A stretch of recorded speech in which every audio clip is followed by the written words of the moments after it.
Australia, I didn't even know they were that good. I'm gonna just be honest. Losing back-to-back was the best thing that happened to Australia, bro. Australia, bro, pure domination, bro. It's May 23rd of the 1999 ICC World Cup, and the Aussies, they're in trouble. Big trouble. There's only 2 wickets left, and they need 13 runs off this last over to win the match. But at the other end is the last person you'd want to face in English conditions. The left arm master of swing himself, Wasim Akram. Damien Martin needed to get something on the ball and start the over off well, but that didn't happen. The second ball is a full toss, edged away for an easy 2. This third ball wouldn't be so loose. An absolute peach, and Australia need 11 off 3. Only Fleming and McGrath are left for the Aussies.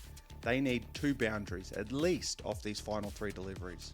But against this bowler though... The hell you mean cricket growing in you? Bro, don't you mean on? How is it growing inside of you? Bro, what are you talking about, bro? Good luck. Australia need 11 off 2. It's possible, but Wasim, he wants to finish this now. Pakistan win by 10 runs, and as the crowd invade the pitch, the outcome Australia were hoping to avoid becomes reality. With 2 losses in their first 3 games, Australia stood on the brink of elimination from the World Cup in only the group stage. But if you think that this Australia team would go out with a whimper, you'd be mistaken. In fact, what this team would do for the rest of this World Cup would come to define the next decade of international ODI cricket. The 1999 World Cup was one of the most competitive of all time. Pakistan, the team we just saw, was one of the big contenders. South Africa too came with one of their strongest ever sides. Even defending champion Sri Lanka. Cricket, bro, runs is like how the way they score. So like, for example, okay, okay, let's say you bowling. Bowling means you throwing me the ball, right? Just like baseball, right? If you know about baseball, right? Boom. Imagine you got first base. It's an easy way to explain it. Imagine you got first base over here, right? To your right. You hit the ball and you run all the way over there, it counts as a run.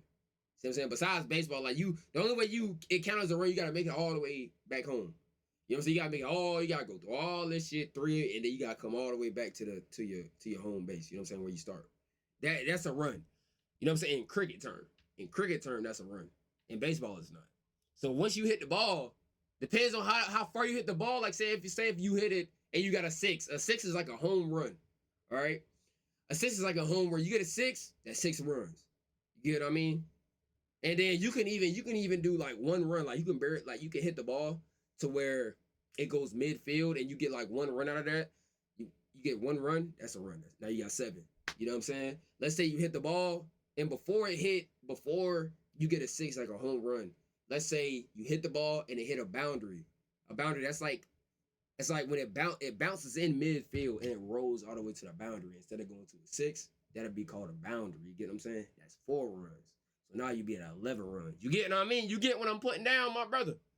You get what I'm putting down, my brother. Was still in the background, but the one who stood out arguably more than anyone else was Australia. Their best 11 might have been the strongest in the tournament. The power and elegance of Gilchrist and Waugh, the bowling of Warne and McGrath, and a middle order that included Ricky Ponting, Steve Waugh, and the king of the ODI run chase, Michael Bevan. But their preparation leading to the World Cup had been far from ideal. Before the World Cup, they travelled to the West Indies for a grueling series of 4 tests and 7 one-dayers. They drew both series, but not before the crowd stopped proceedings in 2 separate one-dayers.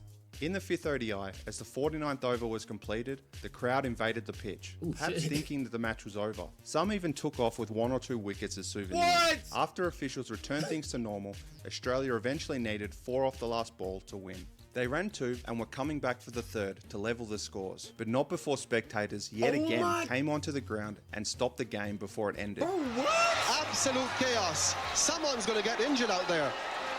The umpires had no choice but to call a tie. And what's crazy is, the second incident of this series might have been even more controversial. In the final ODI of this series in Bridgetown, Barbados, Barbadian local Sherwin Campbell was given out after a contentious run-out call where he collided with all-rounder Brendan Julian. This was the game's second contentious run-out call, as Michael Bevan was given out in similar fashion earlier. The crowd started throwing projectiles onto the field, chanting for their local batter to come back out, with 1 bottle narrowly missing Steve Waugh's head. Damn. The game was paused for 45 minutes, in which time Australia withdrew their appeal and Campbell came back out. The Aussies eventually lost the match by 8 wickets. Bottles being thrown from the crowd weren't the only things that Steve Waugh had to worry about coming into this World Cup. He didn't have the greatest ODI series himself, scoring a total of 135 runs in 7 matches, more than half of which was scored in a 72 not out in the one game. As the captain of his national team, Steve Waugh was well aware of the fact that Australia had gone back-to-back World Cups without winning it. Some countries might accept this history as water under the bridge and move on. But for Australia, their administrators held them up to a higher standard. They expected Australia to win it all. Bro, Australia still winning shit. I ain't gonna lie to you, bro. They literally just won the Ashes versus England. I think they won like 4-1. I ain't gonna lie. I believe. I think it's 4-1. And this was made crystal clear when national selector Trevor Hons said to Steve, if the results didn't meet expectations, a change at the top of the one-day team might occur. Steve took this to mean that if they didn't qualify, at least for the semis, his captaincy might be under threat. And if they didn't make it out of the group phase, he might be out of the side altogether. All of this made the loss to Pakistan at Headingley all the more serious. Here Australia was on the verge, not only of being eliminated in the group phase, but for some of the players, the captain included, they could perhaps lose their spot in the side altogether. To avoid this, a blunt equation was laid bare before them. In order for them to meet the expectations. I think the only Australians that I really know, bro, because I don't really know too much about Australia. That's why I'm reacting to it now, bro. Like, Brett Lee, Shane, that's it. Dead ass. I ain't gonna lie to you, bro. Oh, and Glenn Maxwell. I ain't gonna lie. Glenn Maxwell, I believe he's Australian. I believe he's Australian. Yo, RC, appreciate you, my boy, for the red. And the majority of the Australian public, they could not lose any more games. In other words, from here on out, they needed one thing to win the World Cup: perfection. Australia's journey towards seeking perfection started against Bangladesh at Chester Street. But before they made it onto the field, they made a few changes, dropping Damien Martin and Paul Rifle for all-rounders Tom Moody and Brendan Julian. On first glance, this gave Australia more pace options to bowl with, but it also paved the way for Glenn McGrath to open the bowling once again. After picking up an ankle injury in the West Indies, the Aussies were experimenting with him bowling at first change, and their poor performances had shown it wasn't going very well. Electing to bowl first, Steve Waugh gave the new ball to him, and he wasted no time getting Khalid Mahmood pinned in front for 6. McGrath's tight line and length would be an indicator for the rest of Australia's bowling. Bangladesh just struggled to get Australia away. Only 2 batters got past 20 runs, in an innings dotted with regular wickets throughout. They still managed to bat the 50 overs, but only for a score of 178. Australia had a vested interest in making sure this run chase was a short one because they needed to improve their net run rate, which might become an important factor later on. And they got an early life with Mark Waugh being dropped at point. After that, both he and Adam Gilchrist got off to a flyer, combining for a 98 runs off the first 11 overs. A short hiccup occurred when 3 wickets fell in quick succession, before Tom Moody and Ricky Ponting brought the game home in under 20 overs. I think that one may have gone all the way. That's the end of proceedings.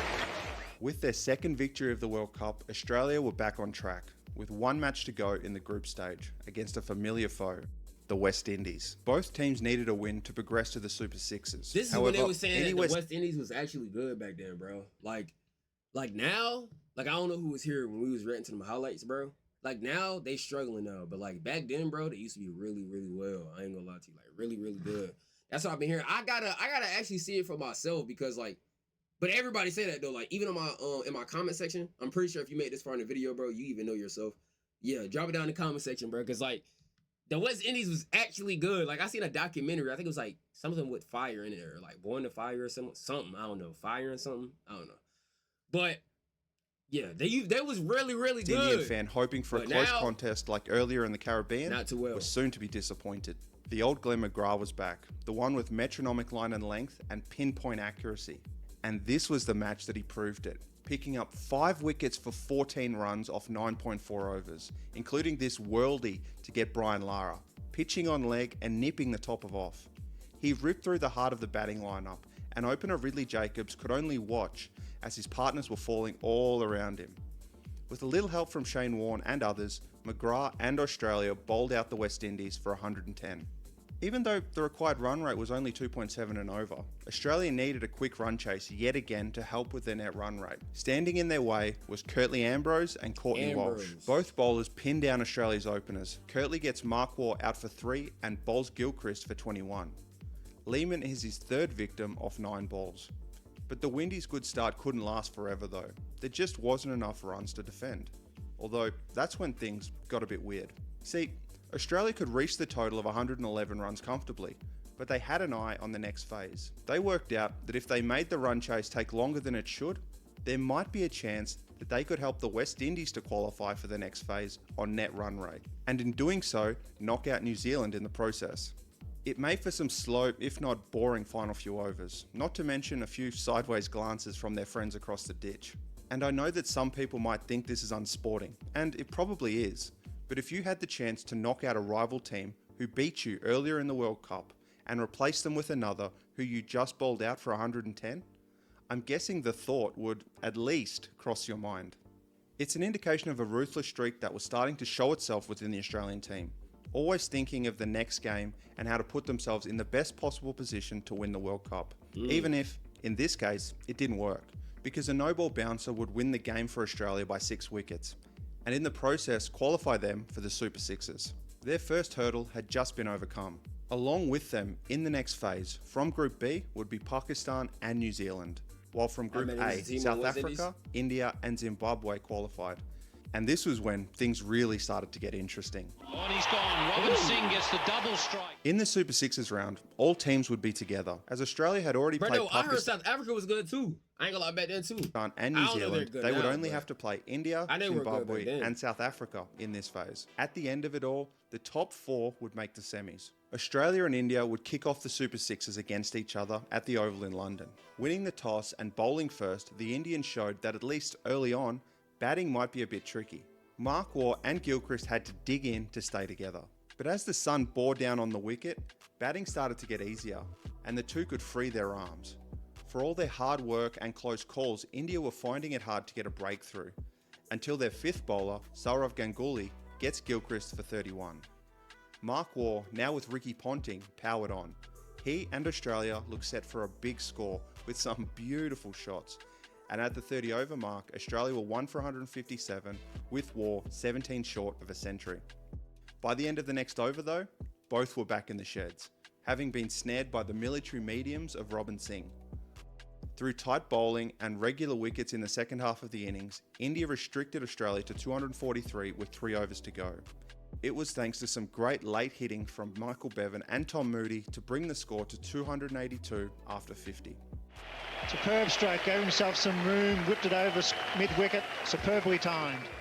With India beginning to chase down 283 runs, the most important contest of the day was about this is an ODI match? To start. McGrath versus Tendulkar. A hush fell over the crowd. An early victory here for either side might set the tone for the rest of the run chase. As McGrath delivered the first ball, neither gave anything away. Tight bowling was met with a watchful defence. McGrath comes back again, but this time a little wider and beats the edge. He's got 1 ball left and he comes back with this. That's out, that's got behind, he's got him, Glenn McGrath has struck, that's the end of Tendulkar. A textbook Glenn McGrath wicket, pinpoint accuracy with a hint of seam movement, tempting Sachin to come forward and nick one that he might have been able to leave alone. Australia with a massive early breakthrough. McGrath wasn't finished though. If he can get Tendulkar out with this bowling, he could get Dravid out too. Fleming would get in on the act, forcing Ganguly to chop on for 8 runs. India were 3 for 12 early. 3 overs later, McGrath had his third, getting I don't know, correct me if I'm wrong though, in the YouTube video now. Correct me if I'm wrong, but like, I heard y'all saying it's like I think India versus Australia is like the new Ashes in a way, like, cause England, I ain't gonna lie, bro, England been getting belt for what I've been hearing. And what I just seen last time, cause I actually caught a little bit of the Ashes. I think it was 4-1 if I'm not mistaken, but I caught a little bit of the Ashes. And I don't know if England was always like that. I'm pretty sure it wasn't, because I know it's history between like England and Australia, and that's what like the Ashes history and why it's called that. But I think in today's time, people want to see India versus Australia. If I'm not in for mistaken. 3. But as Ajay Jadeja and Robin Singh met in the middle, it signalled the start of a spirited rally. The bowling and the demons in the pitch were still around, but they hung in there and attacked where they could. A 50-run partnership would become a 100-run partnership as they began to frustrate the Aussies. Even Shane Warne would start to cop some punishment, going for 21 runs off 1 over. However, this attack could only last so they long. hitting that shit. As Tom Moody got Robinson out for 75, it was a flash of entertainment before Australia brought everyone back down to earth. Michael Bevan would soon run Mongia out, followed by the dismissals of Srinath and Kumble. In the end, the result became a foregone conclusion. India were bowled out for 205 and Australia won by 77 runs. And their march towards the finals continued. So that's it. They're gone, India all out for 205. Zimbabwe would be Australia's next opponents. They'd been the surprise packets of the World Cup so far, beating India and South Africa in the group stages. They were also on top of the Super Sixes as this game began. Australia set a total of 303 runs, underpinned by a 129 run stand between the War brothers. It was here where Mark became the first player in World Cup history to score 4 centuries in his career up to that point. Zimbabwe's run chase got off to a flyer. There was a point where they were 1 for 153 off 28 overs. But once Murray Goodwin got out, the next 5 fell for only 47 runs. In an effort to preserve their net run rate, the Zimbabweans decided to see the rest of their overs out, instead of going for the win and risk being bowled out altogether. This eventually meant that they lost the match by 44 runs. Of all the Zimbabweans that day, you have to feel a bit of sympathy for opening all-rounder Neil Johnson. He scored his highest ever ODI score, 132 off 144, with 14 fours and 2 sixes. For one final day, Zimbabwe would stay on top of the Super 6 table, and Australia had won their 3rd game, even under slightly unusual circumstances. If Australia's last match seemed a bit of a let-off, their next match wouldn't be so easy. In fact, their next opponents were arguably Australia's most competitive rival at the time, the mighty South Africa. Earlier we said that South Africa had brought to the World Cup one of their strongest ever sides, but I don't think that I did them justice in showing just how strong they really were. If we go through South Africa's records and pick out their top 20 highest all-time ODI run scorers, this side had 9 of them, including Jacques. Jack, that boy on an average of 45. That boy Gibbs on a 36, Kirsten 40, Rhodes 35, Crone 38. Butcher, 28, Cullinan, 32, Klusner, 41, Polak, Alice is number 8, highest all-time ODI run scorer in the world. Looking at their bowling too, South Africa's top 3 highest all-time ODI wicket takers were all in this side. These facts in their own right are amazing, but there was an X factor to this team that kept oppositions awake at night, and his name was Lance Klusener. There were 2 sides to all-rounder Lance Klusener's game. First was Klusener the bowler, often given the ball in the middle and death overs, who was very good at keeping run rates low, mainly because he was hard to get away, with his mixture of accuracy, cutters and slower balls. But the other, more scary side was when Lance Klusener slotted into South Africa's finisher position. The batter brought on at the end of an innings to add a final flurry of runs to a total or chase a score down at the death, similar to a Michael Bevan for Australia. But that's where any comparison between these two ends. Bevan was like a scalpel. He precisely did exactly what was necessary to win the match. Nothing more, nothing less. But Klusener, he was a sledgehammer. No bowling attack, run total, or stadium window was safe when big hitting Lance Klusener was in form. And the problem for South Africa's opponents was that he was having the World Cup of a lifetime. These are Klusener's scores in the World Cup so far, to which South Africa had won all but one. There are 2 almost 4 half centuries, and for that game versus India, he was at the crease when they won. 46. Remember, he came in at 7, sometimes even 8. And it's figures like these that show why he was so feared, and the magnitude of the challenge that South Africa posed to Australia in this competition. This hotly anticipated clash was at Headingley. A tight opening few overs gave way to South Africa's first boundary in the 6th. Australia wasn't bowling too bad, but slowly the Proteas were increasing the run rate, mainly by way of 4s like this.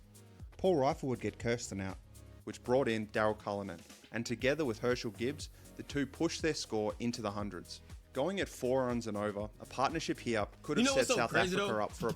Like, I can say that Australia didn't I wouldn't say fall off, but like slow down. You know what I'm saying? Like, I ain't gonna say fall off, but like slow down. Like some of the other teams that was powerful back then, bro, were like really slow down today's time. But like Australia still be putting belt. That's the crazy part. I ain't gonna lie. Like Australia, India still be putting belt. Like, I don't know about no other teams. I ain't gonna lie to you besides besides those two that I've seen so far. They said that I don't know if Afghanistan was good back then, but they said Afghanistan is definitely on the rise right now. I got to see them Afghanistan versus the West Indies. That wasn't too bad of a game. The West Indies, bro, they just don't be catching. They don't be catching it. They have like 3 or 4 balls that was straight up in the air. They didn't catch it. Like it was in their hands. They dropped it. Like it was just so much shit going on with the West Indies. But Afghanistan now actually don't look bad. I ain't gonna lie to you from what I guess I never heard about them back then, if that makes sense. But like I never really heard about them back then, but like I'm kind of hearing them now because I guess they on the rise right now. You know what I mean? Big total if they stayed together. But at 1 for 137, Warney gets Cullinan and then Cronje within 4 balls. Gibbs responded by accelerating all the way to his second ODI century, eventually getting out for 101. Damn, more than once. South Africa were 4 for 219 with around 5 overs left. That's not much time to increase your score. Well, unless, of course, you have a certain sledgehammer to come out next. Klusener's first victim was a drag down from Michael Bevan, which probably should have went for 6. Then McGrath here and here. It wasn't just the hitting that was good about these final few overs, but the urgent running between him and Jonty Rhodes. Although Rhodes, Klusener and Pollock all get out in the final 3 overs, South Africa pushed their score to 271 over 50 overs. It's game on. Australia's off to a bad start. Gilchrist is bowled for 5 and a mix-up gets Mark Waugh run out. Then Martin is dismissed too. But Ricky Ponting doesn't let this stop him. He comes in and attacks from the off. With Steve Waugh now at the crease, Australia's current and future ODI captains partner up to turn the tide of the game.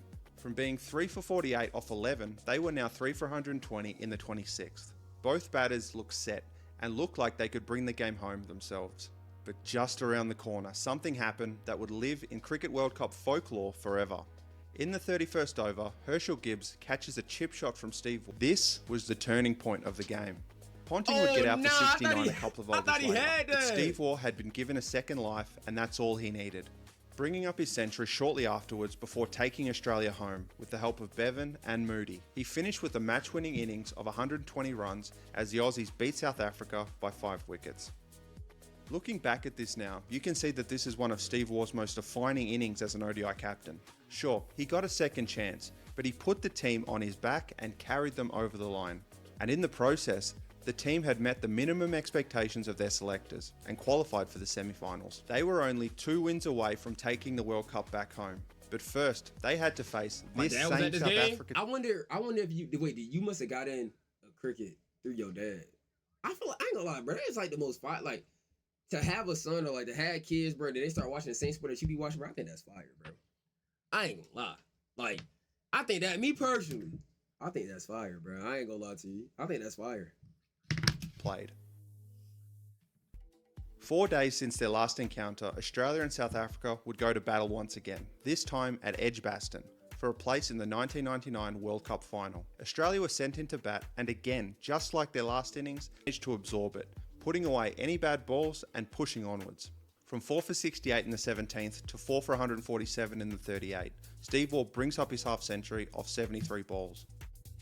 Shaun Pollock would have the last laugh though, getting Waugh out on 56, followed by Moody in the same over. But with 10 overs to go at 6 for 158, we then entered Michael Bevan's domain. Batting with the tail like he'd done so many occasions before, his job was to somehow get Australia as many runs as possible with his toolkit of hard running, nifty glances and the punishment of bad balls. Although the tail would quickly collapse once Shane Warne was out, Bevan had gotten Australia to 213 all out. Shaun Pollock finished with 5 for 36 and Alan Donald finished with 4 for 32. Wait, in a great... He said Shane got a... Wait, Shane was an all-rounder? I thought he was just a bowler. Hey, they say you learn something new every day, huh? I did not know that Shane was an all-rounder, bro. I could have sworn he just was a... But let me make sure I heard that right. Hey, let me make sure I heard that 50 right. glances and the punishment of bad balls. Although the tail would quickly collapse once Shane Warne was out, Bevan had gotten Australia to 213 all out. Shaun Pollock finished with 5 for 36 and Alan Donald finished with 4 for 32 in a great all-round South African performance.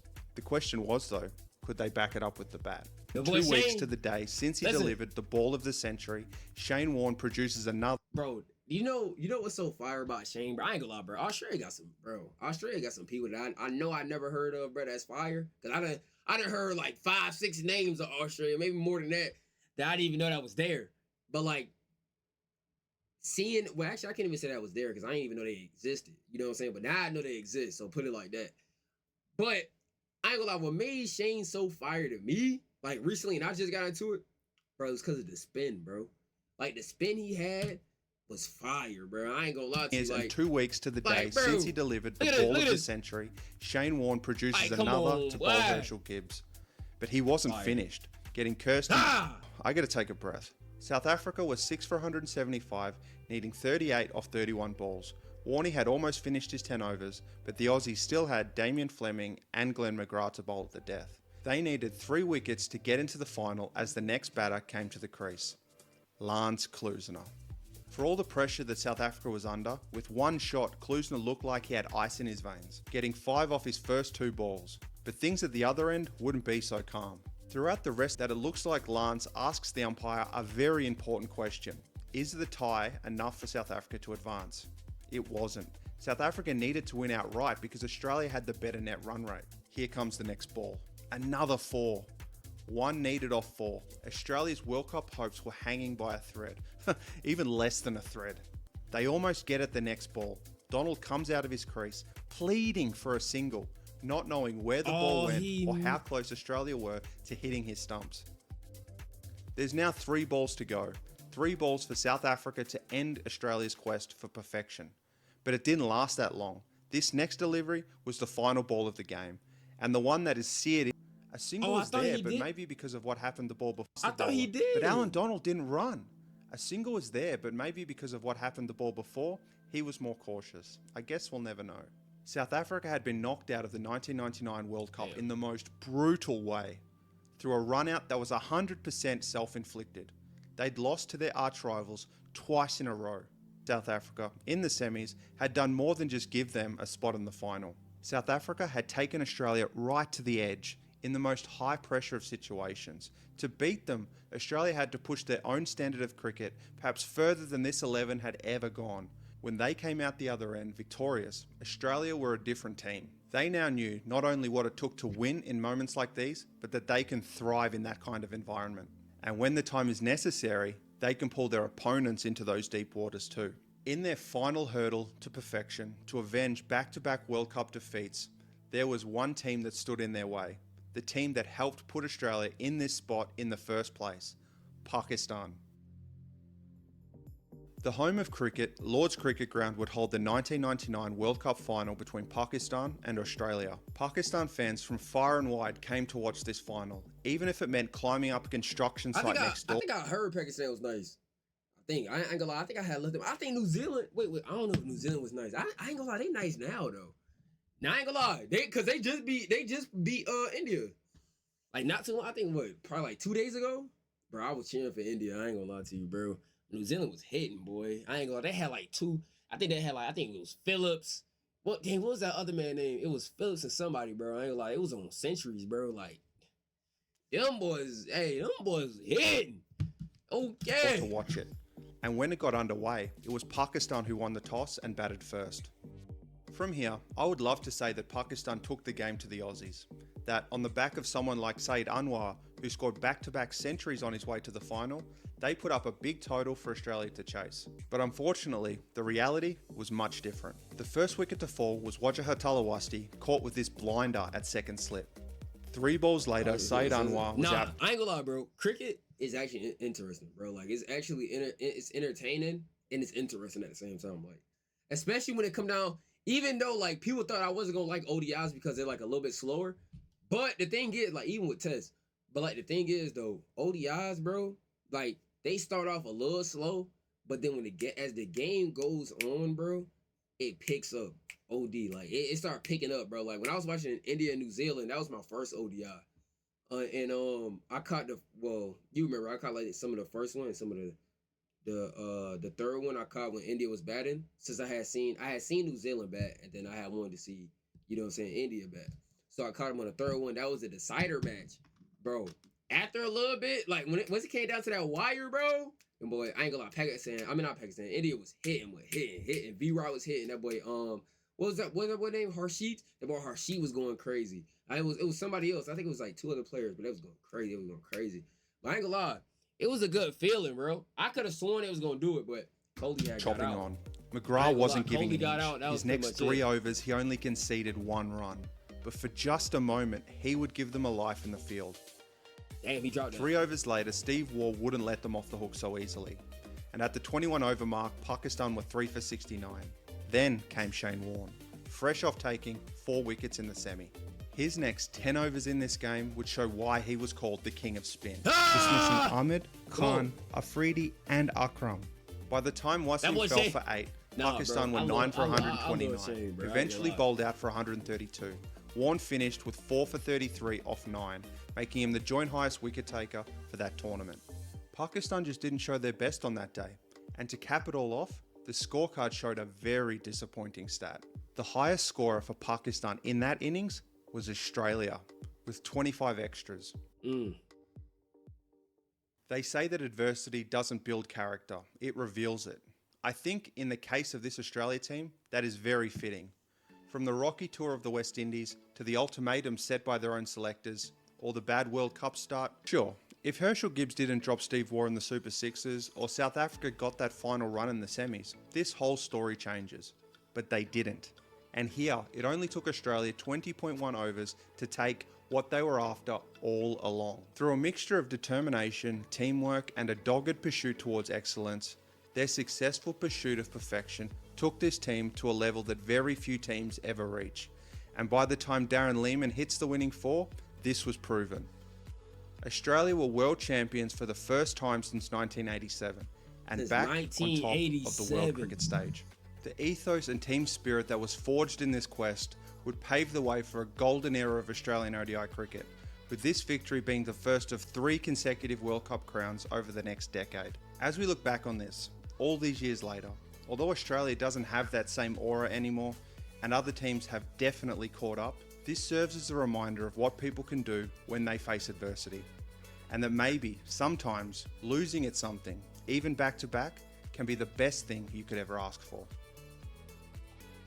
Now, thanks for making it to the end of this video. If you liked it, please leave a thumbs up and share it with someone who you think might like it also. Hey, man, you and heard if what he you're said. looking for another You heard what he said. Make sure y'all boys get this video a thumbs up, man. When it's going on YouTube, man, give it a thumbs up, man. You know what I'm saying? Hey, listen, if you're new to the channel, bro, you don't watch it this far, you might as well go ahead and subscribe.